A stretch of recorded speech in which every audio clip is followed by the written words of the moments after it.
Bueno, muy buenos días. Mi nombre es Antonio Morales. Como presentó la doctora, soy médico anestesiólogo de la Universidad Metropolitana y docente de la misma universidad. En el día de hoy voy a hablar acerca de la vía aérea en la paciente obstétrica y realizo esta pregunta: ¿realmente estamos preparados para enfrentar esta eventualidad? Más adelante vamos a respondernos cada cual internamente si realmente estamos preparados para abordarla.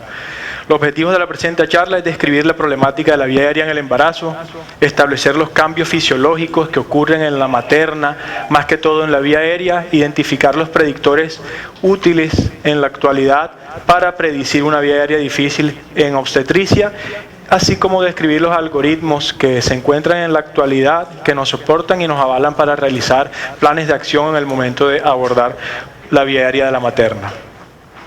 Siempre que visualizamos a una embarazada, nos visualizamos este desenlace final, la madre con su hijo en el postoperatorio, pero nos olvidamos de estos desenlaces.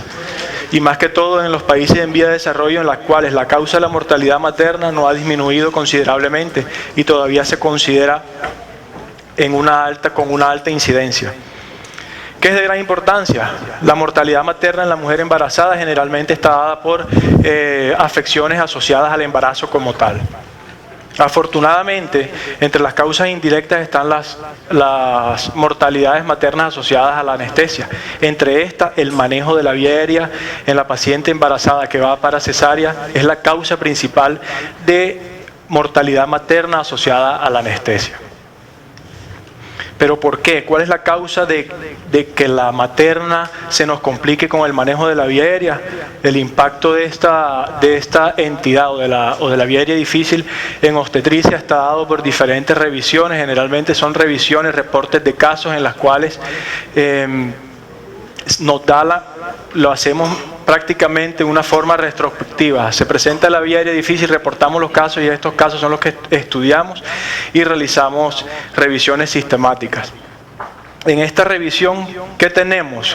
Una serie de 33 estudios aproximadamente. Disculpe la diapositiva, todos no la pueden visualizar bien y está un poco borrosa, pero en sí, en resumen, ¿qué evaluamos? Evaluamos a aquellas pacientes que se les dio anestesia general para determinada cesárea. Se determinó la incidencia de intubaciones fallidas, cuántas se le hicieron inducción de secuencia rápida, la tasa de mortalidad y el manejo después de la cesárea en el caso de que ocurrió una intubación fallida. Si estas fueron realizadas bajo ventilación espontánea o dispositivos supraglóticos o estas pacientes se despertaron.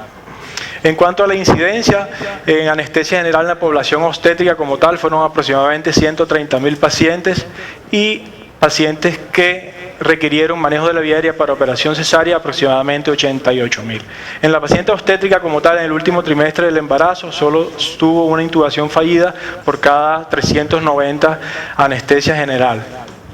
Prácticamente sin diferencia estadística con respecto a las que tuvieron anestesia general para operación cesárea debido al considerable número disminuido de estas pacientes con respecto a la población obstétrica. ¿Qué determinaron además? La mortalidad en estas pacientes, ¿qué nos da? Por cada 90 intubaciones fallidas que tenemos con la paciente obstétrica, tenemos un caso de mortalidad.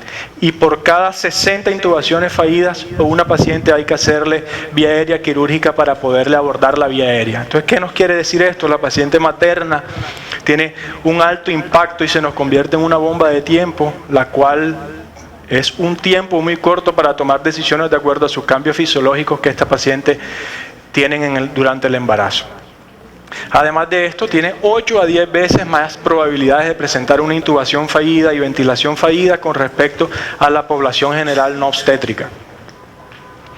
¿Qué pasa? ¿Cuáles son los factores predisponentes que nos hacen que la materna tenga mayor probabilidad de una intubación o una ventilación fallida? Existen factores anatómicos o propios de la vía aérea, cambio en el sistema gastrointestinal y cambio fisiológico en el sistema respiratorio, lo que nos hace que la materna se muera de 3 cosas. 1, vía aérea difícil, intubación fallida, hipoxemia. 2, La paciente tiene alteraciones gastrointestinales en las cuales nos va a broncoaspirar por sus alteraciones anatómicas. Y 3, hipoxemia relacionada al consumo metabólico de oxígeno, una capacidad residual disminuida e intubación esofágica. En cuanto a los factores que nos afectan la vía aérea como tal, tenemos que la materna tiene varios factores: una ganancia de peso considerable, tejido graso cuya disposición generalmente es a nivel del tórax, a nivel del cuello y a nivel de la región dorsal, lo que nos hace la manipulación de la vía aérea un poco más difícil.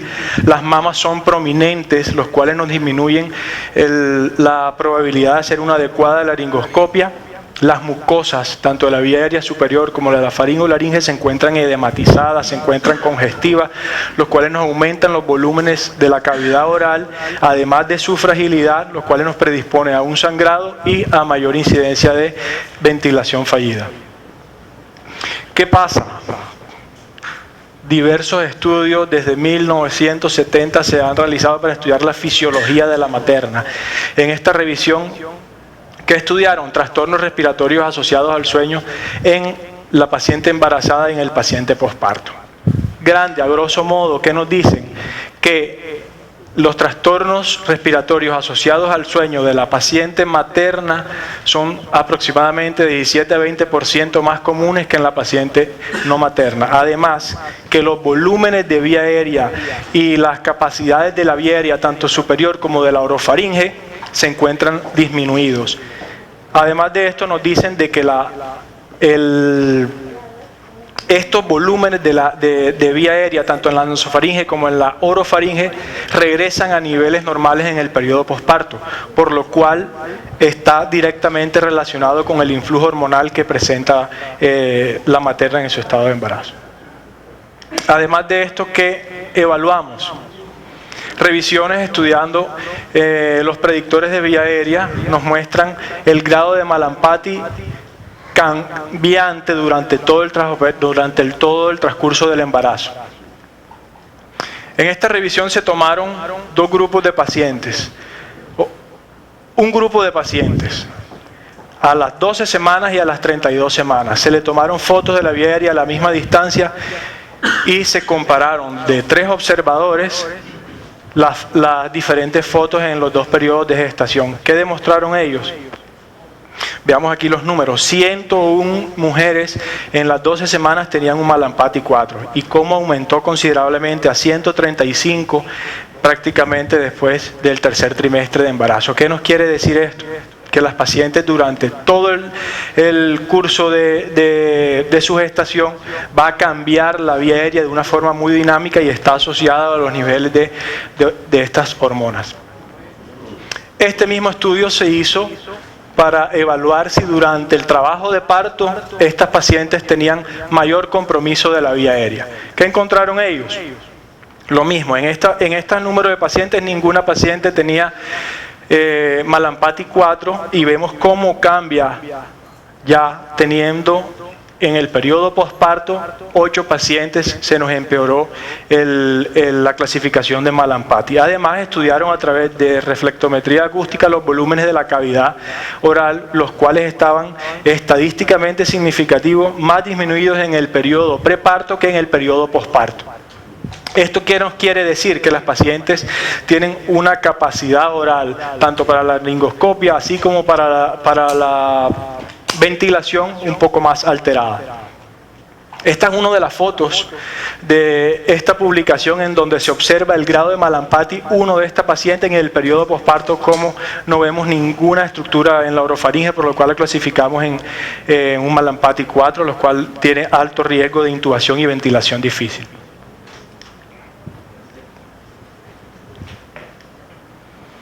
Listo.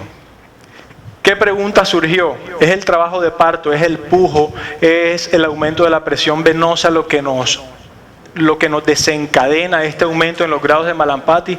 Este estudio se realizó la misma metodología, pero con utilización de catéter peridural, lo cual nos disminuye el pujo y nos disminuye el dolor. No tuvo diferencia estadística entre los pacientes que tuvieron catéter peridural para analgesia del trabajo de parto y los que no tuvieron. Tuvieron los mismos cambios en la vía aérea, lo cual nos dice de que los factores hormonales son los que son desencadenantes de las alteraciones en la vía aérea de estas pacientes. Además de esto, siguen los estudios para medir el volumen oral de la paciente embarazada, la cual está determinado que volúmenes de cavidad oral menores de 42 cc está asociado a una alta incidencia de ventilación e intubación difícil.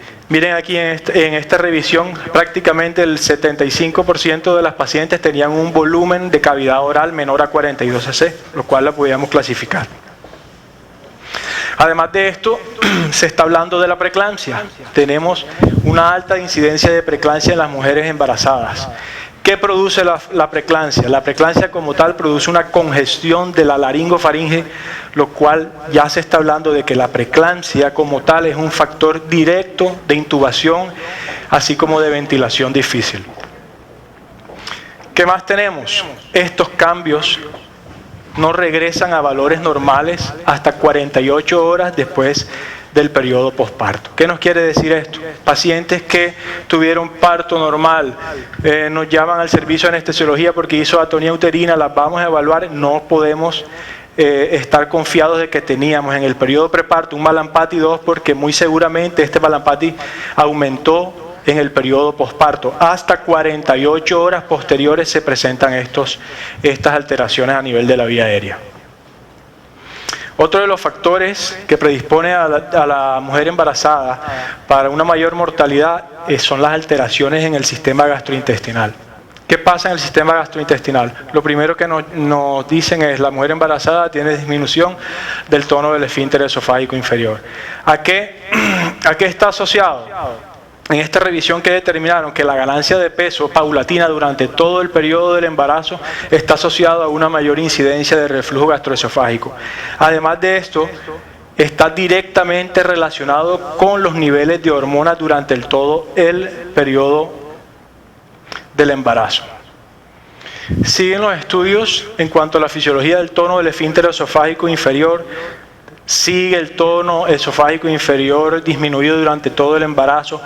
¿Y cuál es la característica? Después del periodo posparto regresa a la normalidad prácticamente a los 4 meses. Además, ¿qué característica tiene esta alteración del tono del esfínter esofágico inferior? Que tiene poca respuesta a los estímulos farmacológicos y hormonales que podamos implementar para aumentar del tono. Entonces ya ahí vamos evaluando qué medicamentos vamos a utilizar y si estos realmente van a servir para prevenir la broncoaspiración en estas pacientes. Con respecto al tracto gastrointestinal y el vaciamiento gástrico, esto es prácticamente lo que tiene más evidencia, lo que tiene más estudios con respecto al vaciamiento gástrico y el tránsito intestinal. En esta revisión del 2001, que demostraron que no había alteraciones significativas en el vaciamiento gástrico durante los 3 trimestres de embarazo. Pero ¿qué pasaba? En el tercer trimestre lo único que estaba alterado era el tránsito orocecal, pero el vaciamiento gástrico como tal no estaba alterado. Esta es una imagen de una revisión que se publicó en el 2002, que es prácticamente la imagen, es prácticamente el estudio que nos dio la pauta para el ayuno de las mujeres embarazadas e incluso para el manejo de líquidos por vía oral en todas las mujeres en trabajo de parto o en periodo preparto. Estas imágenes muestran, se le dieron 2 grupos de pacientes, se le dieron 50 cc de líquidos y 300 cc. Hicieron estudios ecográficos del área transversal del antro gástrico y que demostró que el vaciamiento gástrico estaba aumentado en las pacientes que se les daban más de 250 cc de volumen por vía oral, lo cual estas pacientes presentaban, no se les impedía, o sea, por lo cual a estas pacientes no se les debe impedir la ingesta de líquidos, ya sea en el periodo preparto o en el periodo posparto. Aquí vemos la gráfica en la cual en el periodo desde 0 minutos a 60 minutos prácticamente es similar, incluso el vaciamiento gástrico está aumentado en los pacientes que tienen volúmenes, ingesta de líquidos de 300 cc. Este mismo estudio se hizo en las pacientes embarazadas, pero que eran obesas. Prácticamente la misma conclusión. Las pacientes embarazadas, obesas, que no están en trabajo de parto, tienen el mismo vaciamiento gástrico que las no embarazadas, y que comparado con 50 a 300 cc, las que se les daba 300 cc por vía oral, tenían un vaciamiento gástrico incluso aumentado. Con respecto a la fisiología pulmonar o la fisiología respiratoria en cuanto a los cambios respiratorios, tenemos que la mujer embarazada tiene una compliance torácica disminuida, un diámetro torácico incrementado, tiene una elevación del hemidiafragma, lo cual hace que las capacidades pulmonares, más que todo la que nos interesa a nosotros, la capacidad residual funcional, está alterada a expensas del volumen residual y del volumen de reserva expiratorio por la elevación del hemidiafragma. Así como también los cambios en la ventilación están aumentados la ventilación minuto a expensas del volumen corriente, más no de la frecuencia respiratoria, la cual se mantiene constante durante el embarazo. Estos cambios respiratorios también están asociados al influjo hormonal. Se han realizado diferentes revisiones en pacientes no embarazados, incluso en género masculino, en los cuales se le inyecta progesterona y tienen prácticamente la misma alteración en los gases arteriales, una alcalosis respiratoria, un aumento del volumen minuto, lo que hace que el CO2 disminuya e incluso el pH aumente un poco, por lo cual excluyen a que sea incluye que sean las demandas metabólicas aumentadas de la mujer embarazada la causante de estas alteraciones respiratorias. En resumen, la mujer embarazada tiene una ventilación minuto aumentada, un metabolismo basal aumentado, capacidad residual funcional disminuida, lo que nos hace tener en cuenta a estas pacientes para realizarle una inducción anestésica, debido a que va a tener menores tiempos de saturación en el momento de que realice una apnea. ¿Y cómo buscamos? ¿Qué tenemos que buscar? Al saber ya todas las alteraciones que tiene la mujer embarazada, ¿qué nos hace predecir si una paciente embarazada va a tener vía aérea difícil o ventilación difícil? Existen muchos predictores en la literatura, más que todo en la literatura en la paciente no obstétrica. En la paciente obstétrica es muy bizarra la literatura. Hay pocos estudios que tienen especificidad y sensibilidad adecuada o nivel de evidencia alto para lanzar recomendaciones. En cuanto a los predictores se clasifican: predictores de intubación difícil, predictores de ventilación difícil y predictores de inserción de máscara laríngea difícil. En cuanto a los de intubación, tenemos un antecedente de intubación difícil, una apertura oral menor de 4, distancia tiromentoniana menor de 6, tenemos una extensión de la cabeza y cuello menor a 30 grados, incapacidad para la protrusión mandibular, malampatis clase 3 o 4 y circunferencias de cuello mayores de 40. Así como la compliance a nivel del cuello disminuida. ¿Qué tenemos que tener en cuenta aquí? La circunferencia del cuello mayor de 40, más adelante les explicamos por qué. Con respecto a los predictores de ventilación con máscara difícil, tenemos los pacientes añosos, los pacientes de género masculino, los pacientes con índice de masa corporal aumentado, más de 25 kilogramos por metro cuadrado de superficie, los pacientes edéntulos, los pacientes que tienen malampatis elevados, protrusión mandibular restringida, distancias tiromentonianas cortas, antecedentes de apnea obstructiva del sueño antecedentes de irradiación por cualquier patología tumoral.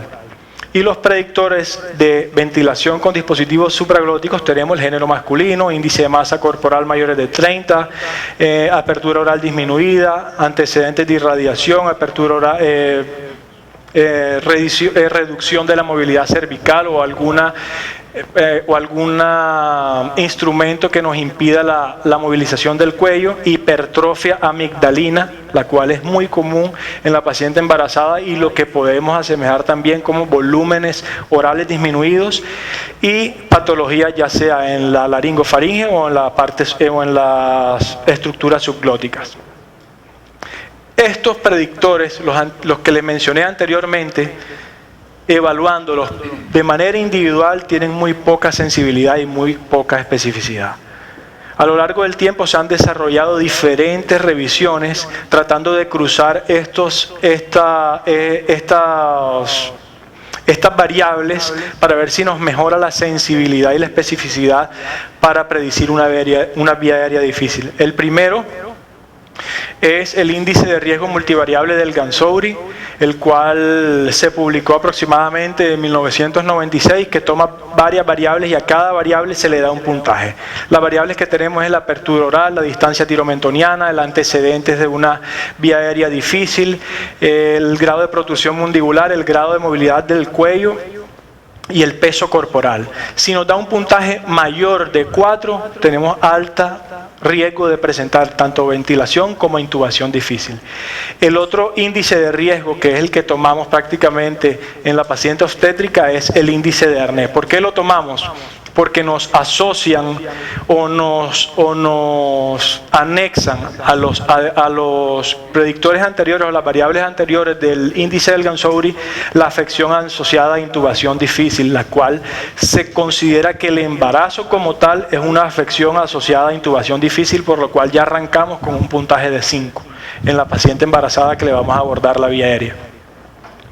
Lo mismo, se le toma a cada variable y se le da un puntaje, y puntajes mayores de 11 nos predicen altamente la posibilidad de una vía aérea difícil o de intubación o ventilación difícil.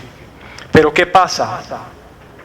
Todavía, ni siquiera con estos índices de riesgo multivariable en la mujer obstétrica como tal, los predictores que le mencioné anteriormente tienen una adecuada sensibilidad y especificidad, incluso tienen menor sensibilidad y especificidad que en la población adulta normal no embarazada. En esta revisión de intubaciones traqueales difíciles, ¿qué demostraron ellos? Que el 80% de las pacientes que tuvieron vía aérea difícil, la evaluación fue errónea, por lo cual nos decían que no tenían riesgo de ventilación, intubación difícil, y sí lo presentaron.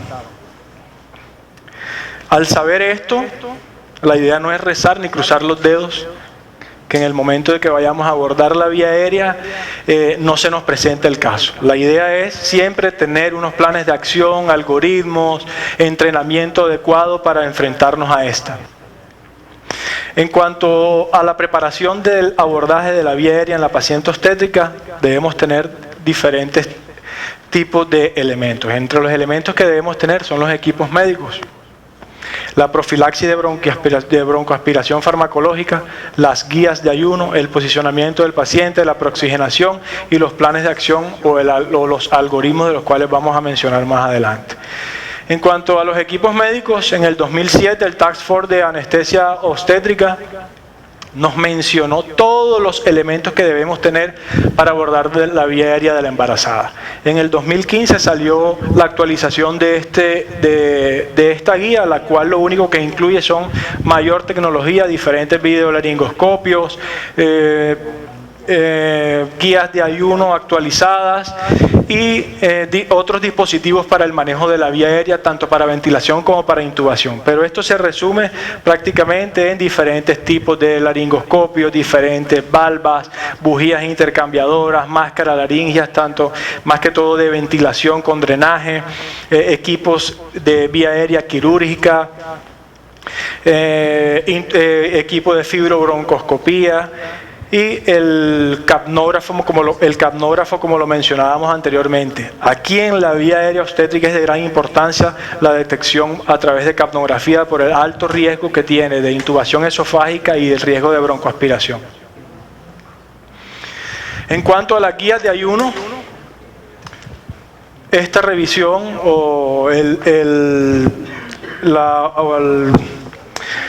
la opinión con respecto a las sociedades de ginecología tienen ya programas establecidos de toma de líquidos por cavidad oral en la paciente embarazada. En la paciente embarazada, prácticamente la que no está en trabajo de parto, se le pueden dar líquidos claros hasta 2 horas previo a la cirugía o previo al trabajo de parto. Incluso las pacientes que están en trabajo de parto las clasifican en bajo riesgo de tener cirugía y alto riesgo de tener cirugía. Aquellas que tienen alto riesgo de tener cirugía se le permite hasta 8 onzas de líquidos por vía oral, y las que tienen bajo riesgo de cirugía se les permite un poco más, hasta 300 cc de líquidos por vía oral durante el trabajo de parto.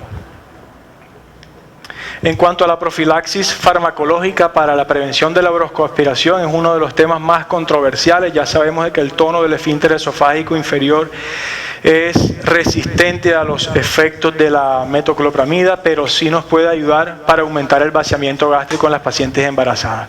Y además de esto, la ranitidina es el otro medicamento que vamos a utilizar para aumentar el pH del jugo gástrico. Esto se tiene que dar 2 horas antes. Generalmente la mayoría de nosotros vamos a colocar la ranitidina y metoclopramida en los líquidos cuando vamos a hacer la inducción o cuando llega la paciente a quirófano. ¿Qué pasa? Que intubamos a la paciente bien, pero sí nos puede proteger para una eventual broncoaspiración al momento de la extubación o en periodos posteriores. Por lo cual la idea es realizarlo 2 horas antes, pero si no lo hemos realizado, de todas maneras colocarlos para prevención posterior.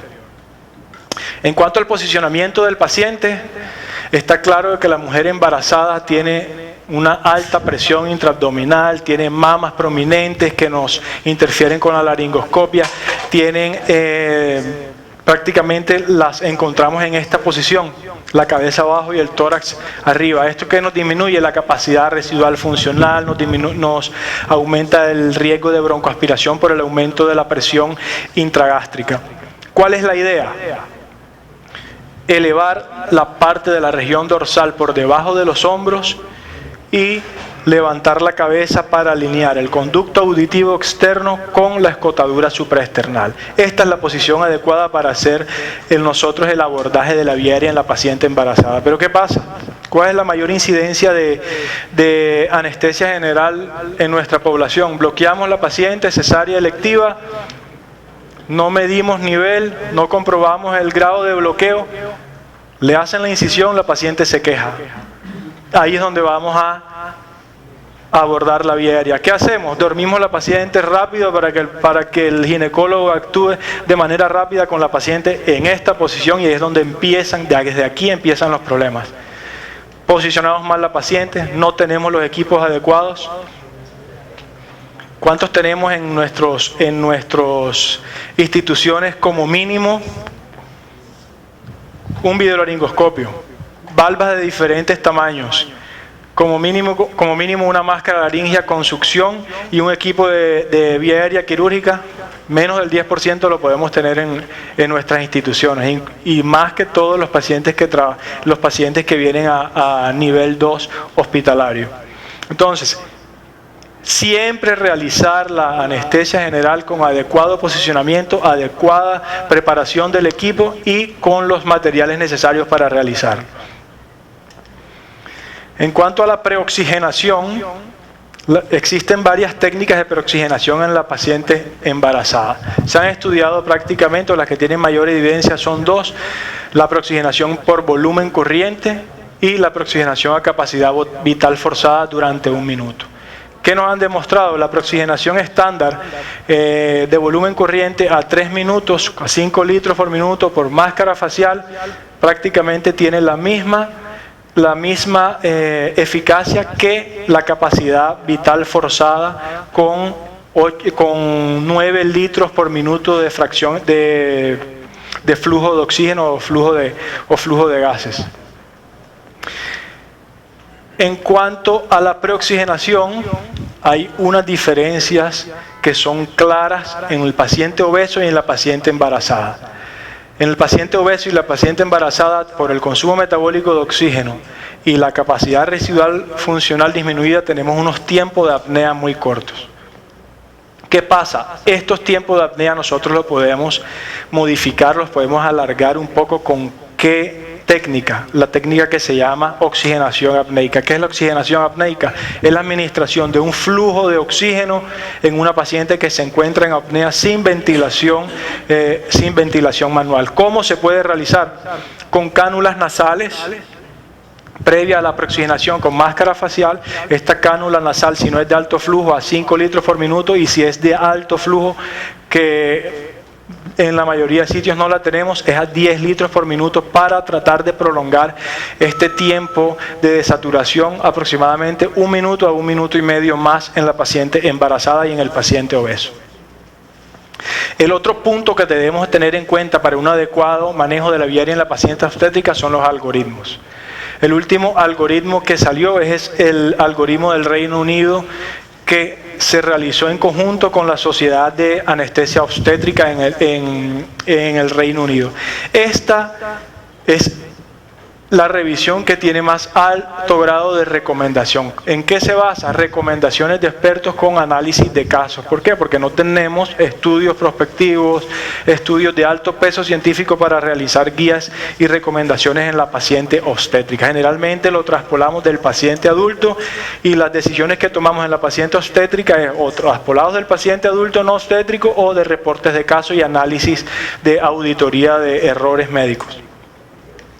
Este algoritmo consta de varias fases. Aquí hay un algoritmo maestro en la cual tenemos que realizar una anestesia general segura. El otro es la oxigenación después de una intubación traqueal fallida, y el algoritmo de vía aérea quirúrgica. En sí, a grosso modo, aquí nos podemos enfrentar a varias situaciones. Aquella paciente obstétrica que le vamos a dar anestesia general, la inducimos y logramos conseguir la vía aérea. 2, la paciente obstétrica de que inducimos, pero que en el momento de realizar la laringoscopia no vimos nada.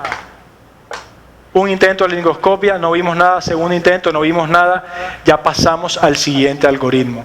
El siguiente algoritmo, al no ver nada y al tener una intubación fallida, ya es lo primordial es ventilar la paciente con cualquier tipo de dispositivo, idealmente con dispositivos supraglóticos de segunda generación o con máscara facial si no contamos con ellos.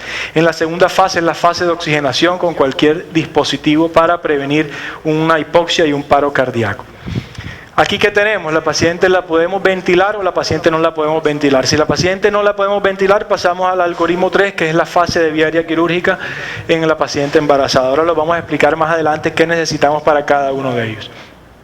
En cuanto al algoritmo 1 de la fase de anestesia general segura en la paciente obstétrica, tenemos escenarios preinducción y escenarios postinducción. En cuanto al escenario preinducción, debemos tener una adecuada preparación, como lo mencionamos anteriormente, una adecuada evaluación, el estado del ayuno, la profilaxis y el desplazamiento intrauterino si es adecuado. ¿Qué pasa aquí? También es de vital importancia hablar con el equipo quirúrgico y establecer el grado de urgencia quirúrgica que tiene esta paciente. Si es una cesárea emergente o es una cesárea que puede ser en determinado tiempo, en determinado caso, una intubación fallida diferible. Se realiza la inducción de secuencia rápida, como lo realizamos normalmente con los medicamentos que todos conocemos. Está claro que el propofol y el tiopental se pueden tomar para hacer la inducción de secuencia rápida. Está asociado, eso sí, el tiopental a despertar intraoperatorio, a recordar intraoperatorio en la mujer materna. Y chequear el equipo, optimizar la posición de la paciente, FiO2 del 100% para lograr un oxígeno expirado mayor del 90%, presión cricoidea, la cual es controvertida, pero no es descartada, no hay ningún grado de recomendación de que la descarten para utilizar. Se recomienda, y la única forma de que nosotros debemos evitar la presión cricoidea es si se nos dificulta la intubación, si se nos dificulta la ventilación o aquellos casos para introducir una máscara laringia. Esos son los únicos casos que debemos liberar la presión cricoidea. Y así considerar la presión o la ventilación con máscara facial, garantizando presiones de vía aérea menores a 20 centímetros de agua, las cuales están demostrados que no producen riesgo de broncoaspiración. ¿Para qué nos sirve esta ventilación con máscara facial previa a la inducción? Uno, para saber qué pacientes podemos ventilar adecuadamente antes de la laringoscopia, y 2, para establecer un mayor tiempo de desaturación en la paciente obstétrica. Se realiza el primer intento de intubación, tenemos una pobre vista de la glotis. ¿Qué hacemos? Reducimos la manipulación laringea, posicionamos la cabeza, usamos bujías intercambiadoras. Si tenemos Cormac entre 1 y 2, Cormac 3 y 4, está contraindicada la introducir bujías y estiletes porque nos pueden alterar la vía aérea. Si este primer intento de intubación falla, ¿qué tenemos que hacer? Primordial, ventilar con máscara facial y oxigenar a la paciente. Oxigenamos a la paciente, pedimos ayuda, hacemos un segundo intento de intubación. Este segundo intento de intubación, ¿quién lo debe realizar? El personal más experto en el manejo de la vía aérea en obstetricia. ¿Qué pasa? No tenemos prácticamente la experiencia suficiente para decir que somos expertos en manejar la vía aérea en la paciente materna, debido a que más del 98% de las cesáreas se realizan bajo anestesia regional. Si este segundo intento de intubación falla, ¿qué vamos a realizar? Vamos al siguiente paso. Lo primordial es ventilar con máscara facial la paciente para tener una adecuada oxigenación. ¿Cómo la vamos a ventilar? Idealmente debemos tener una máscara laríngea de segunda generación o con canal de succión para aspirar el contenido gástrico, o con máscara facial si no contamos en el momento con ella. Colocamos la máscara laríngea, el paciente está bien ventilado, podemos tomar una decisión. ¿La cesárea es urgente o la cesárea se puede diferir? La vía aérea es potencialmente nos va a empeorar con el transcurso de la cesárea. Ahí lanzamos esa siguiente pregunta: si procedemos con la cirugía o despertar a la paciente. En esa revisión o esas guías nos muestran esta tabla, en las cuales tenemos varios factores, tanto condiciones maternas, fetales, riesgo de aspiración, dispositivos de ventilación y la vía aérea totalmente riesgosa. Con base a esta tabla nosotros podemos tomar la decisión si vamos a despertar o vamos a seguir con la anestesia general, tanto por máscara facial o como por máscara laríngea. En caso de que continuemos, o que vayamos a continuar porque el paciente no se pudo ventilar ni por máscara facial ni por máscara laríngea, ¿qué tenemos que hacer? 1, asegurar una adecuada relajación neuromuscular para descartar que esta ineficacia en la ventilación sea secundaria a un laringoespasmo. Cuando aseguramos un bloqueo neuromuscular adecuado, ¿qué vamos a realizar? La vía aérea quirúrgica en nuestros pacientes. Si la vía aérea quirúrgica se soluciona, aquí podemos también tomar el punto de si despertamos la paciente o si podemos proceder con esta cirugía de acuerdo a la tabla que mencionábamos anteriormente. Si es la paciente, no se restablece la oxigenación ni con vía aérea quirúrgica, nos vamos al soporte vital avanzado de la materna, en conjunto con cesárea perimortem. Entonces, conclusión de este cuadro: la paciente embarazada, la cual la vamos a abordar la vía aérea por ser una vía aérea potencial peligrosa, una vía aérea con potencial fallos, debe realizarse con la paciente y todo el equipo en quirófano. Para el caso de intubación y ventilación fallida, se realiza una cesárea perimortem de manera temprana. Lo que les mencionaba anteriormente, los puntos críticos de este algoritmo en cuanto a la vía aérea quirúrgica es asegurar relajación neuromuscular y la cesárea perimortem.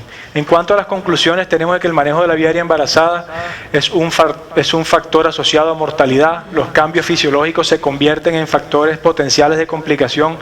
Durante la anestesia general debe realizarse una evaluación exhaustiva y repetitiva de la vía aérea durante el periodo preparto y posparto, y tener planes de acción concretos adaptados a la institución.